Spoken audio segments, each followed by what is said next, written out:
औज़ुबिल्लाहिमिनश्शैतानिर्रजीम बिस्मिल्लाहिर्रहमानिर्रहीम। अस्सलाम वालेकुम नाज़रीन मोहतरम, मसूद चौधरी आपके सामने हाज़िर खिदमत हूँ और मेरे साथ मौजूद हैं मलिक मोहम्मद नवाज सोकी और आप देख रहे हैं सोकी टीवी। नाज़रीन मोहतरम, लोक विरसा जब ये डाटा चोरी हो रहा था, इंतज़ामी अमूर में बहुत सारे मसले मसाइल थे, दीगर बहुत सारा कुछ जब ख़राब हो रहा था और इसी तरह की आउट ऑफ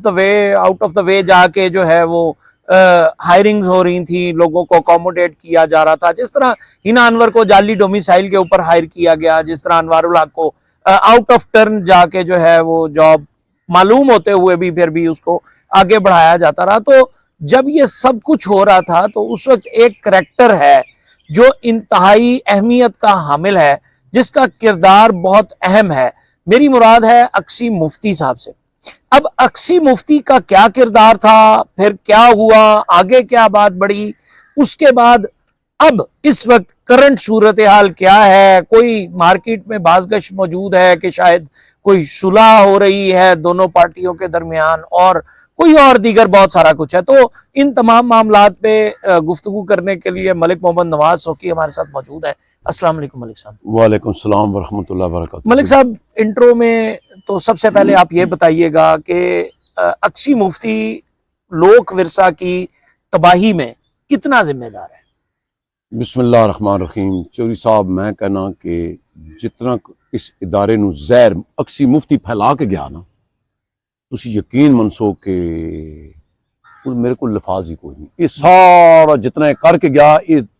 पौधे जितने के लाइन है, ये सारा करा धरा ये अक्सी मुफ्ती का। हुण अजकल जड़ा वो बड़े जनाब वो टिकटॉक ते भी बैठा हुआ होंदा है, ते फिर जनाब मैं तुहानू एक गल दसना। साडे बजुर्ग लोग कहंदे सन कि बेटा किसी दी पहचान करनी होवे ना, उस दे बारे पुछो नहीं, उदी सोसाइटी देख लो। मतलब है कि उहदा जाती मामला, उहदे वालिद दा जाती मामला, वो बेचारा दुनिया भी छोड़ गया। देखो वो हर जगह ते दसता होंदा है, मेरे बाप ने 6 बच्चों की माँ के साथ जो है इश्क लड़ाया था, वो ऐसा अंधा हुआ, वो एरिया छोड़ गया, उस छोड़ना पड़ा है, भाग के आ गया, फिर वो बच्चे भी छोड़ गए। यार देखो मेरी गल सुनो, कुछ एक तहजीब भी होंदी है ना। ठीक है यार, उन्होंने की हालात हो सन उस वेले, मैं उस पासे नहीं जाता। हुण जड़ा इन्हां दा किरदार है ना, कि जड़ा तुसी मेरा ख्याल कह रहे हो ना कि इन्हां हुण आपस में फिर सुलहनामा होंदा है। नहीं, उस दौर में, अभी सुलहनामा की तरफ आने से पहले, उस दौर में जो हिना अनवर की अपॉइंटमेंट है, जी, उसको उसकी अहमियत में जब भी अब FIR हुई है, जी, तो उसके तनाजुर में, जाली डोमिसाइल के मामलात में, फिर डाटा चोरी में, फिर दीगर चीजों में उसका कितना किरदार है? सर ये सारा करा धरा ही उसदा है, इहदा सारा जिम्मेदार होवे। वो पूछो क्यों? सर गलत भर्तियां वो करदा रहा। अनवारुल हक भी तो उसे दौर का भर्ती हुआ ना, ते क्या वो EDC नूं ये नहीं सी पता कि मैं की कर रहा। गो के अनवारुल हक दा भाई जड़ा सी, कोई पता नहीं इंतजारुल हक के की नाम से सो मजरुल हक, चलो भी वो भी मान लिया। लेकिन क्या इसने अखा ते पट्टी बजी भी सी कि यार है की हो रहा भाई इदारे दे सरबा ले, ओदे सारियां चीजां हुण सामने आ रही। पूछो कहीं सर जेड़ा बंदा लोक विरसा दा डेटा भी चला रहा, इस होर कितना लुटिया, खुद चला रहा है ना। अक्सी मुफ्ती चैनल बना के वो खुद चला रहा है डेटा, और वो चोरी का डेटा है। सर कुछ तो इन्होंने परे उरे वेच छोड़ा ना। वो कहते ना कि इसले चलती गंगा दे विच हर कोई हत्थ होंदा है। इन्होंने जो कुछ किया बाहर दिता डेटा, वो तो होया ना। हुण इहनूं पता है कि इस इदारे दा वाली वारिस है ही कोई नहीं, इन्हूं तो सारियां गल्लां दा पता सी। हुण वो जेडे डेटे वाले खाते च वो हिना अनवर साहबा बैठी हुई, उन्हें पता भी ना मैनू की पूछना। नहीं तो हिना अनवर की शादी और फिर फैमिली मैटर्स, लेकिन वो जो बच्ची वाला मामला है, बच्ची वाला मामला उसमें अब उसमें क्या कोई खर्चा लेते रहे या क्या होता रहा, और अब बोन ऑफ कंटेंशन यानी मतलब वजह गुफ्तगू क्यों है आतशी? अब उस भाईजान आश्ती है या आश्ती सॉरी सर, देखो इस बंदे दा और ना सारे ना झूठ वेखो। चौधरी साहब, बंदा कहना कि यार ये बंदे इन्हां सीटां जोगे सन, यानी गल नाल झूठ। हुण पहले बच्ची जो अडॉप्ट की ने, मैं नाल पेपर अखबार दे भी ला दे सी कदे, फिर वो चोरां ते मोर पैंदे रहन ना। असी अक्सी मुफ्ती कोल खुला वो पैसा सी खुला हम्म, और मुशर्रफ साहब का दौर सी हम्म, इनू मुशर्रफ साहब दे नाल दी डायरेक्ट डीलिंग सी हम्म, इंतहा है म्यूजियम बन रहा सन मतलब सारा कुछ हो रहा सी पैसा अंधा सी मुशर्रफ साहब जड़ा सी ना ਇਹਦੇ ਵਿੱਚ ਉਹ ਫਨਕਾਰਾਂ ਦਾ ਉਹ ਬੜੀ ਕਦਰ ਕਰਦਾ ਸੀ ਫਨਕਾਰ ਮਜ਼ਾਜ ਆਦਮੀ ਸੀ फनकार नवाज आदमी सी ਬਸ ਜਿਹੜਾ ਤੁਸੀਂ ਆਗੂ ਲਫ਼ਜ਼ਾਂ ਦਾ ਚੁਣਾਵ ਤੁਸੀਂ ਠੀਕ, ਕਰ ਲਓ ਠੀਕ। ਜੋ ਵੀ ਲੇਕਿਨ ਦੇਖੋ ਮੈਂ ਤੁਹਾਨੂੰ ਇੱਕ ਗੱਲ ਦੱਸਾਂ हम्म, ਉਹ ਮੈਨੂੰ ਅੱਜ ਕੋਈ ਬੰਦਾ ਕਾਲ ਕਰ ਰਿਹਾ ਸੀ ਕਿ ਯਾਰ ਉਹ ਉੱਥੇ ਮੁਸ਼ਰਫ ਦਾ ਵੀ ਬੋਰਡ ਲੱਗਾ ਹੋਇਆ ਕਿ ਉਹ ਜਿਹੜਾ ਫਾਰਮ ਹੈ ਉਹ ਫਾਰ ਸੇਲ ਹੈ ਦੇਖੋ 3 ਸਾਲ ਉਹ मतलब है कि बनता रहा महल और उन्हें सुनने चाह के आरसीसी दीवार ऐसी कोई गल नहीं अगे वधो अगे और रहना उन्हें भी नसीब नहीं होया ये गल नसीब दी है ना वो गल अगली है वो अगली है ये हुण इंज होया कि ये जिहड़ा केस कीता वे सी मैडम हिना अनवर साहबा ने पहले तो बच्ची दा जदों इन्होंने गलत कागज बना के ते फिर उहदे कोलों एक फ्लैट लिया सो ये अक्सी मुफ्ती ने फ्लैट दिता हिना अनवर नूं G8 दे विच कोई 3 बेडरूम दा फ्लैट है जिहदा कोई लाख के सवा लाख कि आप मेरी बेगम है तो उसकी एडजस्टमेंट में इसने क्या ना कि जदों डिवोर्स लैन लगी पहले भी जो भी है सी और उहदे विच ये होया कि उन्हें कहा जी बच्ची भी आए वे तो उन्हें इनू फ्लैट दिता कोई कार लैके दिती फिर सोना या ये जड़ा क्योंकि 60 तोले सोना तो आप ही मंदी पेपरां च मन रही है ना 60 तोले सोना अच्छा उहदे विच हुण की होया कि इन्हें जदों जाहिर है इतने पैसे होंगे ही ना अक्सी मुफ्ती के पास अच्छा मैं जरा पहले कर लवां फिर मैं पैसे की डिटेल भी दसना उस तो बाद जदों इन्हें अलादगी हो गई ते वो बच्ची दा जड़ा मुड़ के ने कहा कि मैनू 3 करोड़ गालबन 3 करोड़ रुपए जड़ा ना होर दे दे जिथे इन्होंने फड्डा बनया जिहदे तक मैनू भी नोटिस भिजवाया सो ते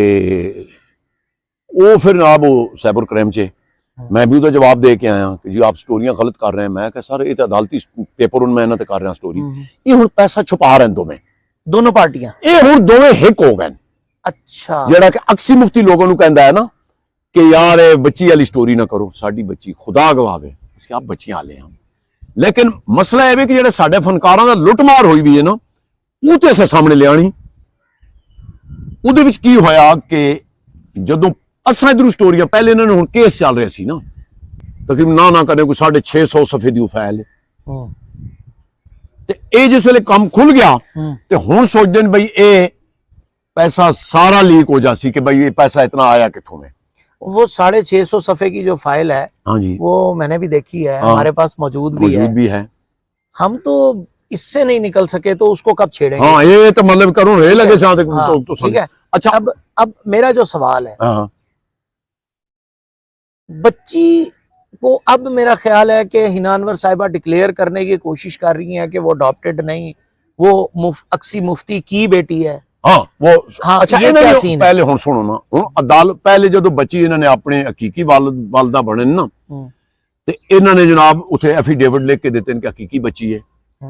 गो के जिस वेले इन्होंने फड्डा पैसे तो पिया तो फिर इन्हें क्या वो उस फाइल में ये बात मौजूद है कि ये अडॉप्टेड है मतलब हाँ हाँ ਉਹਦੇ ਵਿੱਚ ਉਹ ਇਹ ਹੋਇਆ ਕਿ ਇਹਨਾਂ ਨੇ ਜਿਸ ਵੇਲੇ ਹੀਨਾ ਅਨਵਰ ਸਾਹਿਬਾ ਚਲੀ ਗਈ ਅਦਾਲਤ ਵਿੱਚੋਂ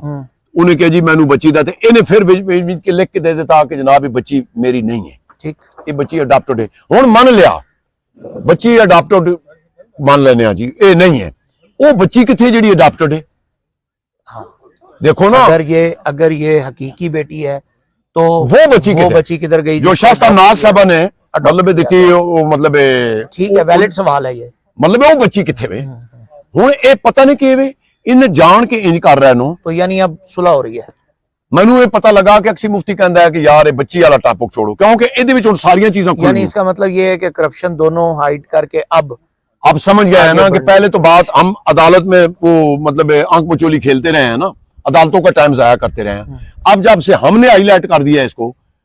उसमें समझ आ गई इनको कि ये जो हमने गबन किया है क्योंकि उस वक्त ये डिप्टी डायरेक्टर थी हिना अनवर और वो डीजी था और सारा जितना भी था ना होली सोली है आप ही थे। अच्छा आखिरी सवाल मेरा ये है कि आपकी जो दरखास्तें हैं अक्सी मुफ्ती से मुतालिक जी जी उनमें कहाँ तक की प्रोग्रेस है और कितनी प्रोग्रेस है अभी? चौधरी साहब वो मेरा ख्याल है 7-8 महीने हो गए इन्होंने सारिया इन्होंने चीज़ों ਨੂੰ एक तक साल तो भी उत्ते हो गया जड़ा कि करप्शन दा वे FIAs पईयां वीयां और वो मैं अल्लाह पाक ने चाहा तो मैं पीर मंगल तो मैं इंशाल्लाह उसका पीछा करना वा कि वो दरखास्तां दा की बनया कि जिहड़ी मैं साइबर क्राइम च भी दी है कि जनाब वो डेटा चल रहा अक्सी मुफ्ती भी चला रहा और उहदे सारे विच मुफ्ती का किरदार सारा मैन किरदार भी हो है इन्होंने जैली भर्ती करन ते होया या मतलब करप्शन जितनी होती रही मुफ्ती दी रजामंदी नाल होनी रही उन्होंने ट्रेन कर गया उस तो बाद फिर इन्होंने क्या हुण अल्लाह का खैर चले। नाज़रीन, लोक विरसा करप्शन स्कैंडल में ये एक इंतहाई अहम किरदार है जो आप तमाम के सामने है। मलिक मोहम्मद नवाज की मुसलसल स्टोरी को फॉलो कर रहे हैं। मज़ीद तफसीलात के साथ दोबारा हाजिर होंगे। मसूद चौधरी को फ़िलहाल तक के लिए इजाज़त दीजिए और ये याद रखिए कि देर ज़रूर है, अंधेर नहीं है। करप्शन जितनी भी की गई हो, इदारा जिस तरह भी तबाह किया गया हो, आखिरकार उसका जवाब देना पड़ता है और वो फिर निकलता है। फ़िलहाल तक के लिए मसूद चौधरी को इजाज़त दीजिए। देखते रहिए सोकी TV। अस्सलाम वालेकुम।